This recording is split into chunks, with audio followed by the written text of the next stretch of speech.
Hi, everybody. Craig Stevenson here, President and co-founder of the Oros Group. And I'm Beth Eckenrode with the Oros Group. Hi, everybody. I'm Matt Bowers, Director of Building Science with the Oros Group. Happy to be here today.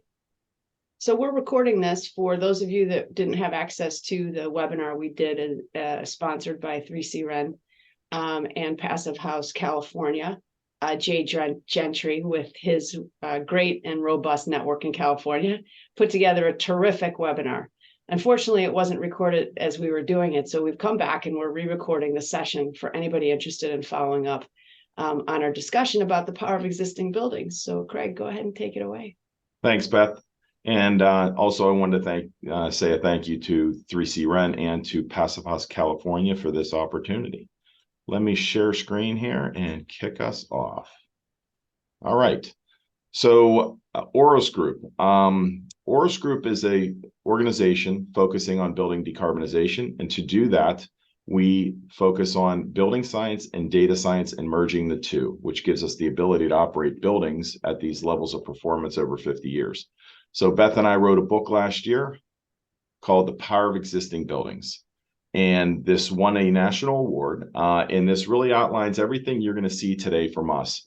We want to walk you through a case study of a project that we did in Boston that we used the building science. When we say building science, we're talking about really sophisticated, highly calibrated energy modeling to develop a decarbonization plan for a 350,000 square foot building.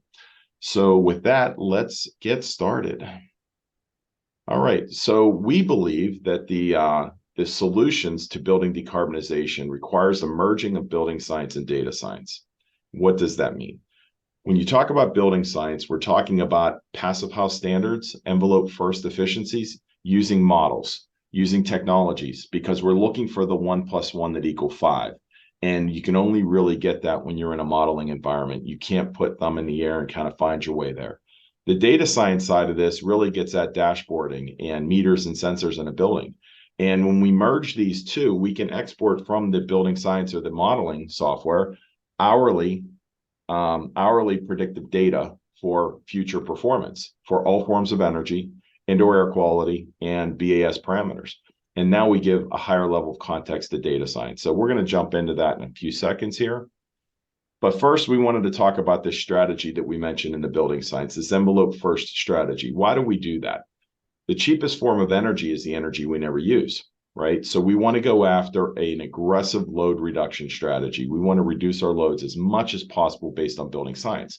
And what PASFAS tells us is the climate-specific thermal barrier for our envelope. We want to create an envelope that keeps our energy in our building so we don't have to keep rebuying it as we push it through our walls. So when we say passive first, we're talking about as much load reduction as possible based on building science. Active second, we want to decouple our HVAC systems and solve ventilation with one strategy and heating and cooling with others. Why? Because heating and cooling strategies at these low loads become affordable. These solutions like VRF become affordable, and code-based solutions, they would never become affordable because they're just simply too large. But it opens up opportunities really to look at active solutions much, much differently than we do in code-based buildings. And renewables last. Why do we want to do renewables last? Because we want our photovoltaic array to be this big and not this big, right? This is the natural order of sustainability for building decarbonization. The Passive House Accelerator is an organization of practitioners that have been doing this for a long time. And they come at this in a slightly different way, but really using the same philosophies, the same logic, right? They want to also use passive house strategies to first bring out as much efficiency from these buildings as we can, and then they want to electrify everything, and then use clean energy to offset that, and that's how they get to zero carbon. It's really the same. It's the same methodology and the same thought. We want to electrify everything because we cannot offset fossil fuels like natural gas. We just can't offset them. Once we use them, they're done. But if we start to electrify our building, we can use the photovoltaic array on our roofs or on our grid to start to offset that consumption of electricity. And that's how we get to zero carbon. It's the same methodology and the same strategies as I outlined in the natural order of sustainability, but it's just shown in a slightly different way. So what we're going to get to today is we're going to talk about a case study for a project that we're doing in Boston. And we got a call from them in Boston, said, hey, I've got this building in Boston. I know I'm facing a fine for BERTA, which is the local law up in Boston for building decarbonizations. And I don't know how much I'm going to be getting fined. Can you help me? Sure. Yeah, we can do that. So we basically sit down with them and we walk them through the existing performance of their buildings and how that is viewed against the context of the regulations. And then the next question we get asked, obviously, logically, is how do I mitigate? That's what we're going to walk you guys through today. So we want to basically show you how we can do this for existing buildings. New's easy. We do new all the time. Just build a better building. Existing is more difficult because it has constraints. And those constraints are, massing and orientation is already set. Window to wall ratio is already set. Sometimes thermal bridging is already set. So we need to basically work around those constraints to develop the highest performance building we can get pre-renewables. And that's what we're going to do today with you guys.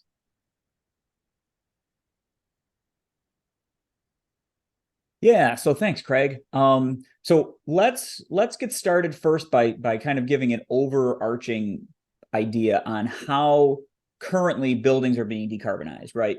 And the method that's being used is comparisons, right? We're going to compare the existing building to other buildings, other similar buildings, maybe in the same location, maybe not. And we're also going to compare the building with how it performed like the year before, or maybe if you're lucky, you can get utility data that's accurate for the past 5 or 6 years. But the trouble with that is we're also coming out of a pandemic, and building occupancy and electrical usage is going to go up to pre-pandemic levels.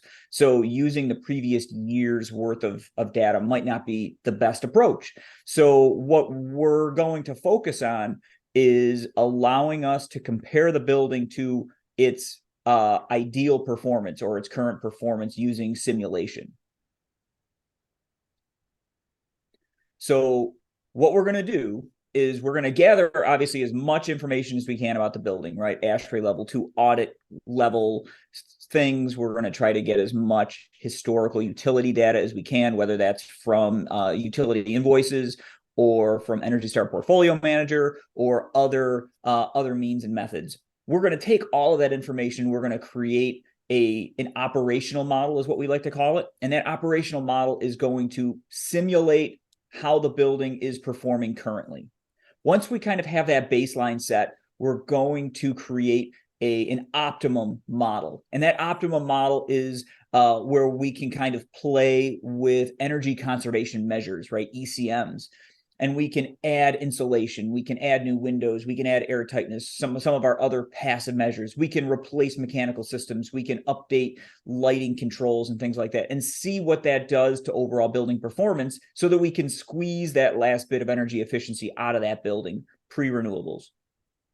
Once we have points A and B, now what we want to do is create a plan to get from A to B. Some buildings are vacant, and we can go right in and do the whole optimum model retrofit right there. Sometimes, many times, it's occupied, right? And so we've got to create a plan to get from our operational model to our optimum model. And that's where our decarbonization plan comes in. And after that, we can then bring in our data science, and we can deploy meters and sensors and just make sure that the performance that we had simulated is actually happening within the building, and we're not just giving them a plan and walking away. Thanks, Matt. We're going to show everybody very shortly this item number 5, operationalize the performance model. We're going to show you that shortly towards the end of the presentation. But for the next bunch of slides, we're really going to focus on this concept of an operational model and the optimum model. To do this work, and we do these in these energy models, we're talking about them generically, but there are really 3 models that we do this work in normally. It's either going to be an IESVE, which is the Integrated Environmental Solutions Virtual Environment, or eQuest or Energy Plus. We call them 8760 models or hourly models. They're dynamic physics-based models. That's where this work can be done best in those 3. We also use subcomponent models. We'll use block models like PHVP and Wolfie Passive, and then we may even use some Flixo models to start vetting out some of our thermal bridging. But for the most part, This work can be done in the 8760 models. We do our work in ISVE because its capabilities are literally way, way, way better than the other 8760 models. So when you see these results and us talking about it, just know that we're in an ISVE model. So let's dive into our project example, right? Our case study. So we've got a 500,000 square foot office building in Boston. Okay. And it's going to be facing BERDO, which you're going to have to help me out, Craig. Or I got it. Okay. It's Building Emissions Reductions and Disclosure Ordinance Act. Love our acronyms, and we're going to try to define them as we go through our presentations with you. But it's an acronym, and just think of it as their decarbonization legislation. Sure. Thank you. It's a mouthful, and I was just going to fumble over it. So, okay. So what we've got is there are 3 tenant spaces within this office building. One of them is unoccupied, which is great, but kind of wish the whole building was unoccupied. That would be kind of very easy.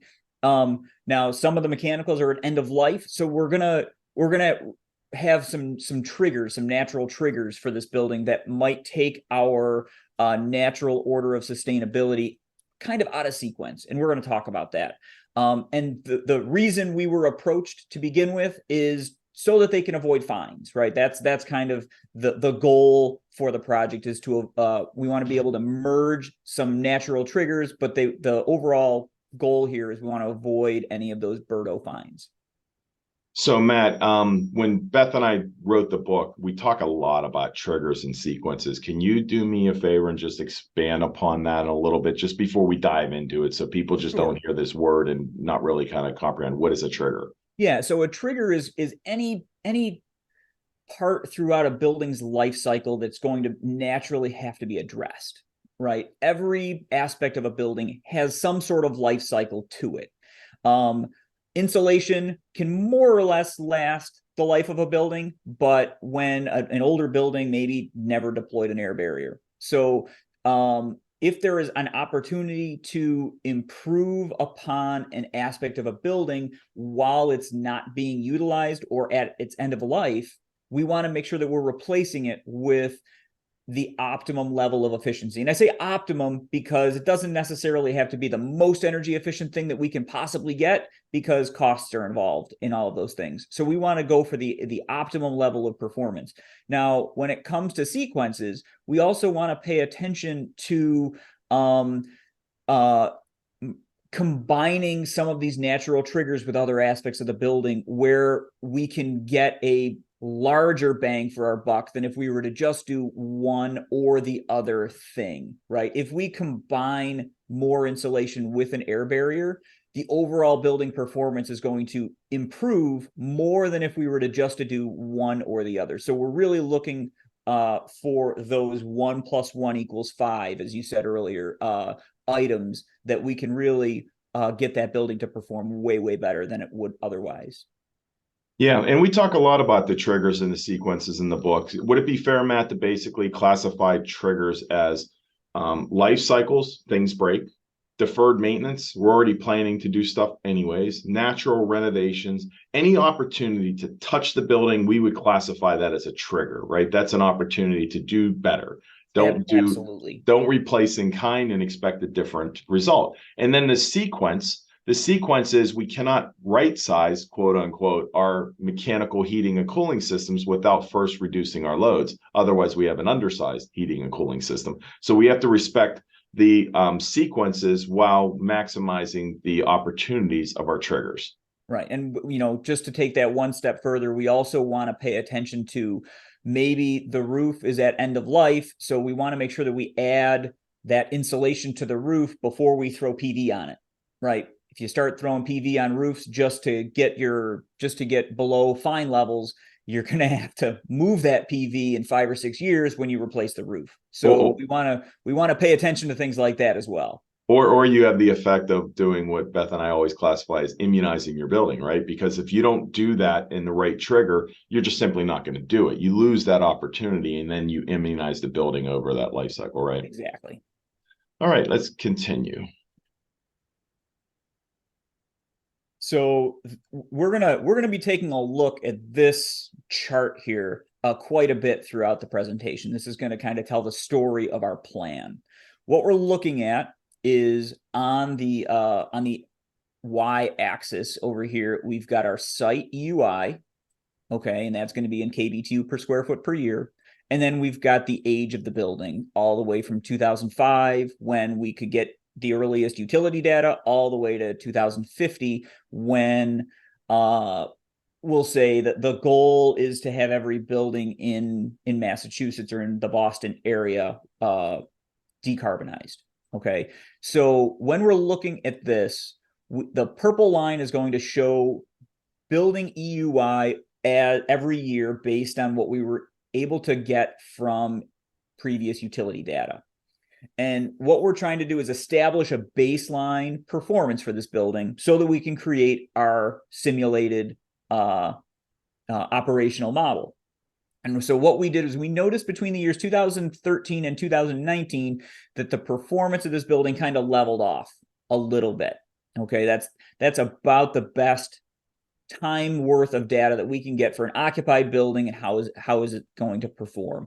So we took the utility data from 2013 to 2019, okay, and we created our average EUI off of that. Now, the reason we stopped in 2019 is, again, I mentioned earlier, the pandemic hit and people left the office. So we can see a steep drop off here in EUI, and you might look at that, and if you're comparing it to last year's energy, you're like, oh, look at that, we're already in EUI of 35. We're good to go until 2045. And that's not going to be the case, because you're not looking at the picture holistically.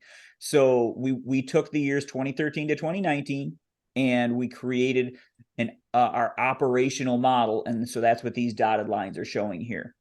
And so the building we're looking at is going to perform roughly at a 57, is about where this model is going to end up. So, Matt, I think it's worth noting that the energy bill context that we're developing for this, we're doing it for the purposes of calibration within the model. And the information that we're using to do this is monthly invoices, because that's all we have at this time. And you can calibrate a model very well with monthly invoices. We prefer hourly meter and data, sensor data, which would be more granular and a much better way to calibrate. But this works very, very well, right? Absolutely. Yeah, this is, you can only model to what you know. And so what we know is we've got monthly utility data, and that's about as good as we can do. And like you said, if we had hourly, or we were able to deploy meters and sensors, we can certainly hone in on that accuracy of the model. All right, well, let's see how you calibrated. So what we're looking at here is our monthly EUI. So that's kBTU per square foot per month, not per year. And so in January, right, they were at a, I don't know, 5.8 or something like that. And so the blue line is showing what the utility bill average for that month was over that 7-year period. And the red line is where we were able to calibrate our IES-VE model to. And we're within 0.5% of what the actual building performance was. So we're always trying to strive for under 1% when we're getting into this, with the understanding that kind of industry standards are, as long as you're within 5% and 10% per month, we're within 10% on every month, we're good. So we like to be a little bit more granular than what the industry standard is looking for. Now, once we've established what our calibrated energy model is, we don't know the ratios of where all that energy is going in the building when we just look at monthly invoices. Okay, we don't know how much of that is heating. We don't know how much of that is cooling. We don't know how much of that is plug loads. But when we are able to get a calibrated energy model, we have a much better picture as to the pieces of the pie that are going to be worth going after for reaching our optimum model. And what we're seeing with this building is other processes, right? That's going to be plug loads, TV monitors, things like that, that are kind of driving the energy use within this building. Space cooling and space heating are obviously the measures that we want to go after from an energy performance perspective, but we also don't just want to focus our energy on the heating and cooling mechanical systems, because that's only going to get us so far. We're going to want to deploy things like motion sensors for lighting and some sort of plug load reduction strategy, okay, to help this building really get down to its optimum level of performance. And given that it's an office building, right, water heating is going to be, I mean, it's bathroom faucets is roughly all that they're using for water heating. So while there might be an opportunity to replace the water heater with a heat pump water heater, you're just not going to get that large of a return based on the overall energy use of this building. Okay, so now what we have is we've established our operational model. And so we're up here on the graph. Okay, now what we're going to do is we're going to deploy these passive, active, and renewables, the natural order of sustainability, to get from point A, which is where our operational model is, all the way down to B, which is where our optimum model can be. And that optimum model is going to include our passive, our active, and our renewables. Now, pre-renewables, we're able to get the building down to like a 27. Okay, so right about at where that line is about as far as we're going to get the building using passive and active ECMs. And then what we're going to do is we're going to give the client the overall picture as to what happens when they can deploy as many renewables as they can fit on the roof or nearby parking structures or things like that, right? So once we have our plan here from A to B, we also want to pay attention to regulations. Okay, and so this big black line that we're looking at is our step our step for BERDO regulation. So every 5 years, we're going to start in 2026. Okay, you need the EUI of this building to be below, I don't know, it looks like about 72, 73, something like that. Okay, and then every 5 years after that, the regulation gets tighter and tighter and tighter as we're on our path to a completely decarbonized building in 2050. Okay, so in order to avoid fines, I guess the short way of saying this, the way to avoid fines here is to just maintain our dashed line under the big black line. That's kind of the goal of this project.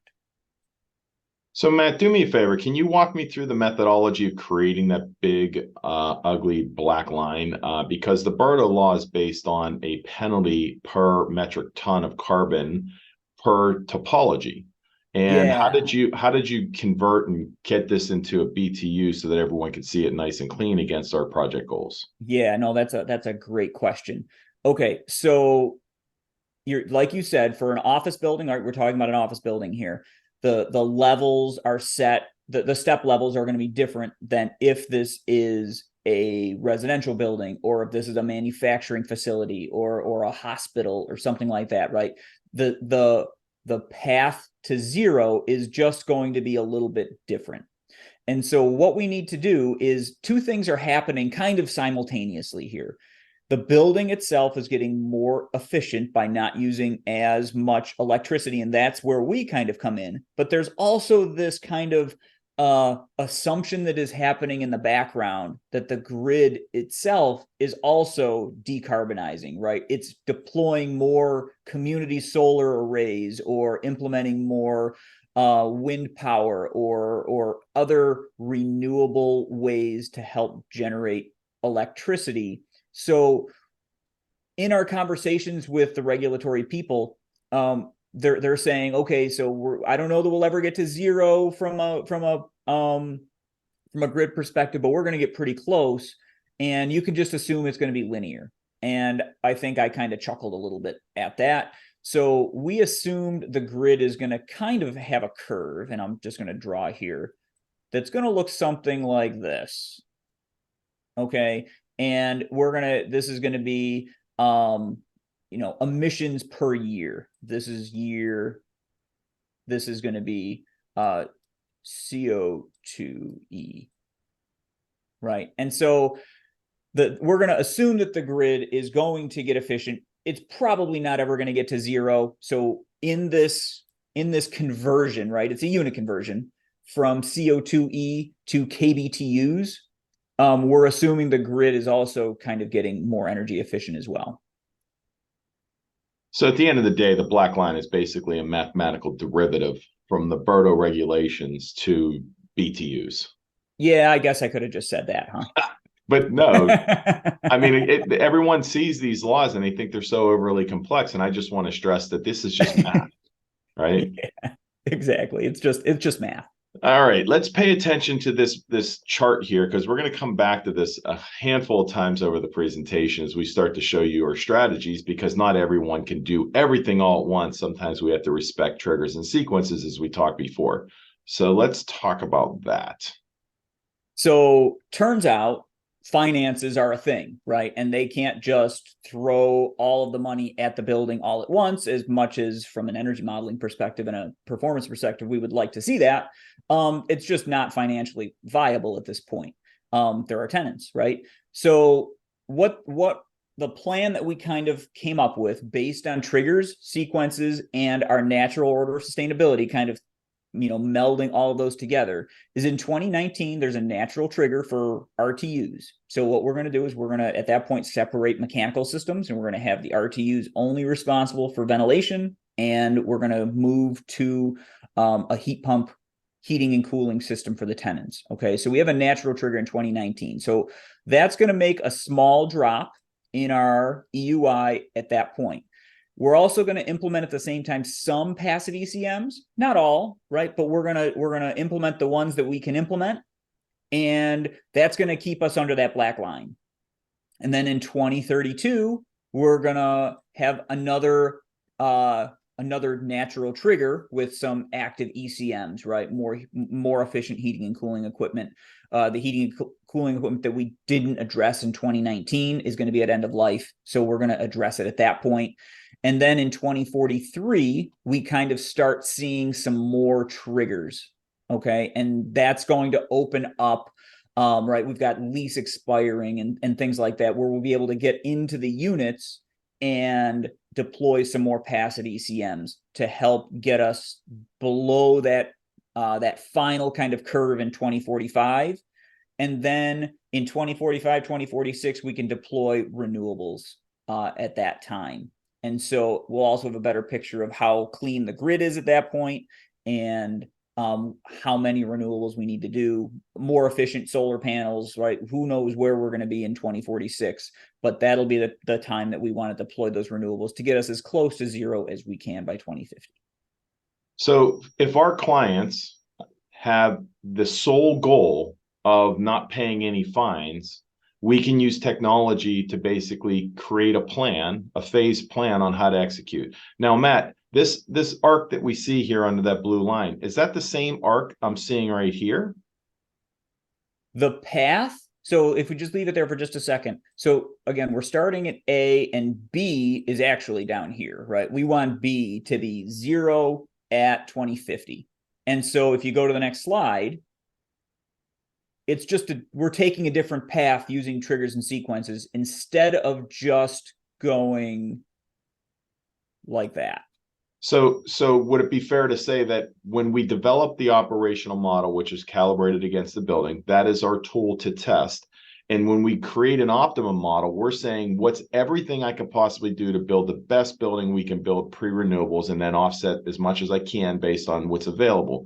So we're executing everything and we're simply phasing it out, as opposed to going in and saying, okay, there are some additional constraints. Maybe our client doesn't have a trigger of replacing, say, windows, and they want to push that along. We can then phase back the solutions and do something shorter than an optimum and still plan that out. So when you hit that B weight out in 2050, we're still doing the right thing, right? Is that exactly the purposes of a decarb plan? Up a little bit higher if for some reason one of those ECMs isn't accepted for whatever reason. Exactly. So the point we're making here is that know where you can go, and then use your triggers and finances to plan that until you get there and you have time to do it.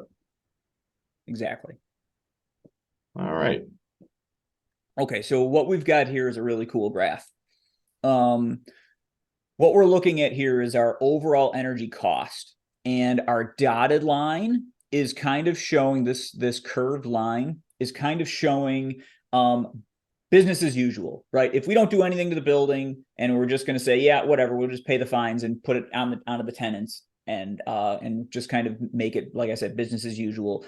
That's roughly what we're going to see in terms of energy performance. And we're assuming about a 4 to 4.5% increase in electrical usage over the course of this time period. Okay. Which is why it's not just a linear line. So this solid blue line that we're looking at is going to line up perfectly with our Can I show it? decarbonization plan. Yeah, go ahead and just go back. So look at the arc here of this, right? And Yep. what we're saying is that arc is this arc. That is that arc. And now we're just looking at it in dollars instead of kBTU. Okay. And so the difference between business as usual and the decarbonization plan that we've shown is going to be our 27-year projected energy savings, which comes out in this case to be $55.6 million. Now, conversely, if we were to just deploy the optimum model at day one, right, in 2026 or something like that, the solid blue line would look something like, look at that, nice straight line, something like that. And then our delta would be between this dotted blue line and the solid red line that I just drew. And we could actually show a whole building projected savings of like $98 million, something along those lines. Would it be fair to say that that dotted blue line, the first arc way up there, that is our operational model, and Yes, then the arc below it is the optimum model? Exactly. And that optimum model, again, we want to show what we can do so our clients have the full value of information on performance, and then they make the decisions on how to phase that in. Exactly. This is much different than incrementalism, right? Incrementalism is doing one thing at a time and not really understanding its impacts on everything else in the building. Right. So guys, let me ask you this question. So when a building owner's thinking about renovating an existing building, we often talk about no regrets moves, right? And so isn't one question that most people should ask that they don't ask, that is entirely a no regrets move? What is my building capable of achieving, right? Instead of how do we incrementally improve the building over time? What's it capable of achieving? And isn't that what we call the optimum decarbonization potential of a building? Yes, absolutely, Beth. You nailed it.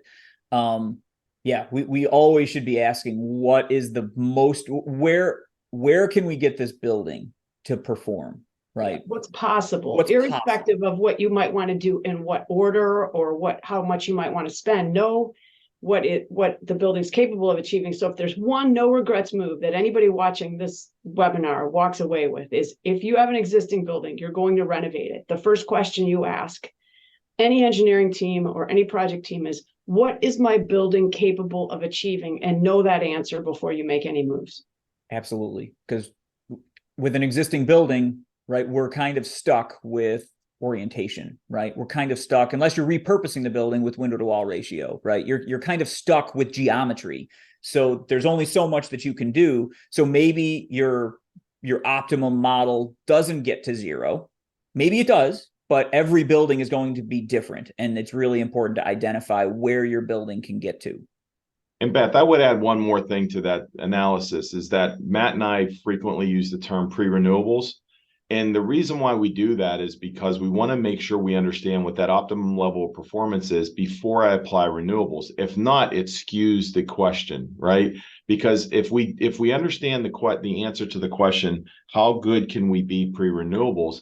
That's the efficiency angle here, where the cheapest form of energy is the energy we never spend. Plus, my PV array becomes smaller and more affordable. When I have to replace it in 10 or 20 years, it's cheaper and easier to replace that PV array. So again, we always stress, separate and bifurcate your pre-renewable strategy with your renewable strategy. You can execute both, but know the answer, because that's how you create a plan.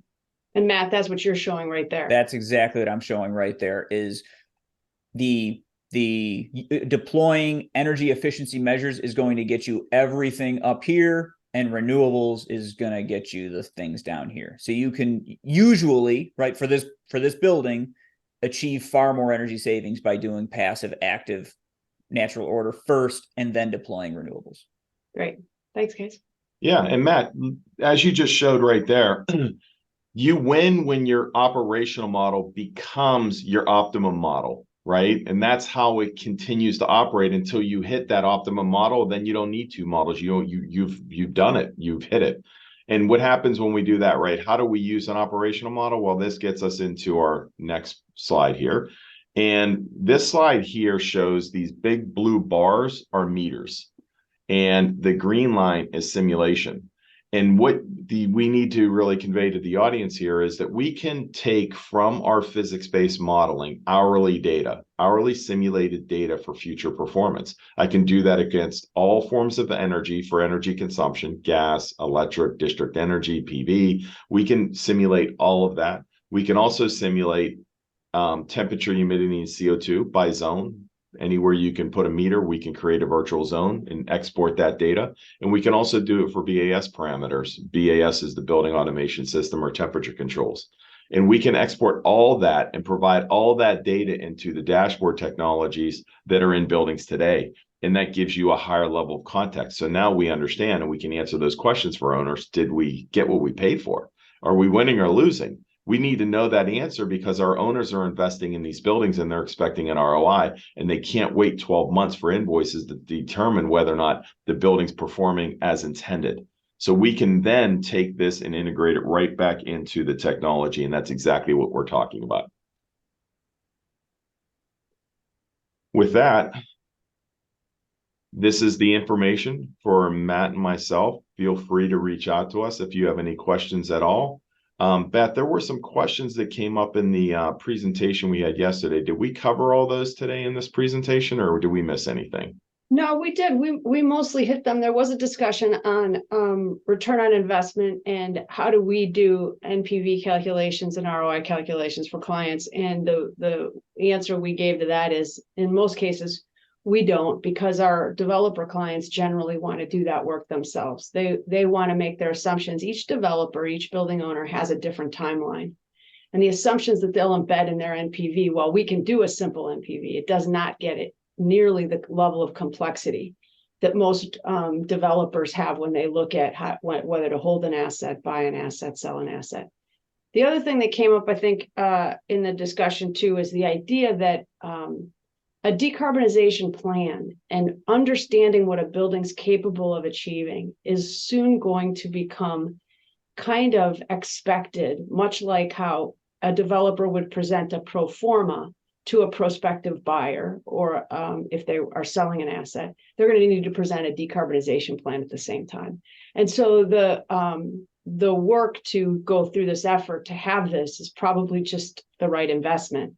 The other no regrets move, I think, Craig, that we made a pretty big deal out of that maybe we didn't spend as much time on today, is the idea that when you get a physics-based model and simulation of a building that demonstrates its optimum decarbonization potential, you want those files. You want that piece of collateral or that asset. You want that asset. You want to own that asset. So don't just accept the report. Make sure you get the originated files, or whatever you can, because that should live with the building for its life. It should always be available to the owner to give to any project team who might touch that building over the course of that building's life.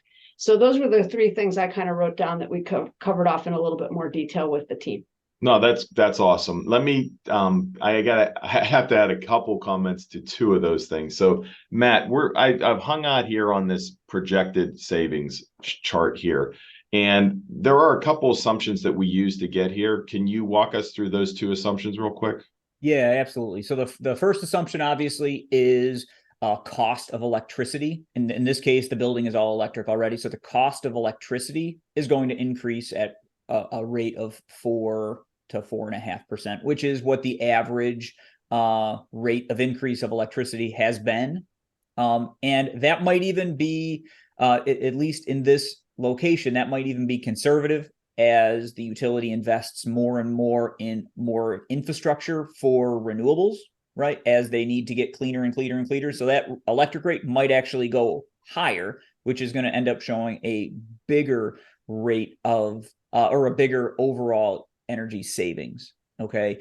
And the other thing that we're kind of assuming in this is the grid is getting cleaner and cleaner and cleaner throughout the whole process. Okay. So that while the grid, the emissions of the building might go, the overall emissions that we're looking at might be going down, the energy savings, right, the dollars, is only going to go up.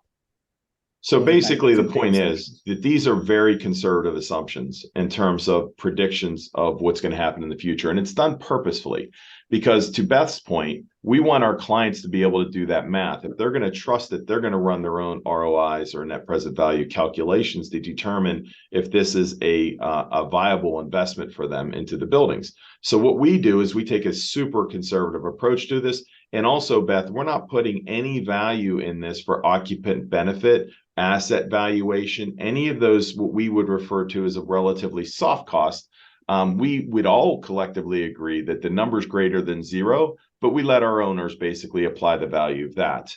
And we're just looking at straight savings. That's as simple as this is. So anyone who wants to argue that the envelopes don't pay clearly hasn't done the math yet. Right.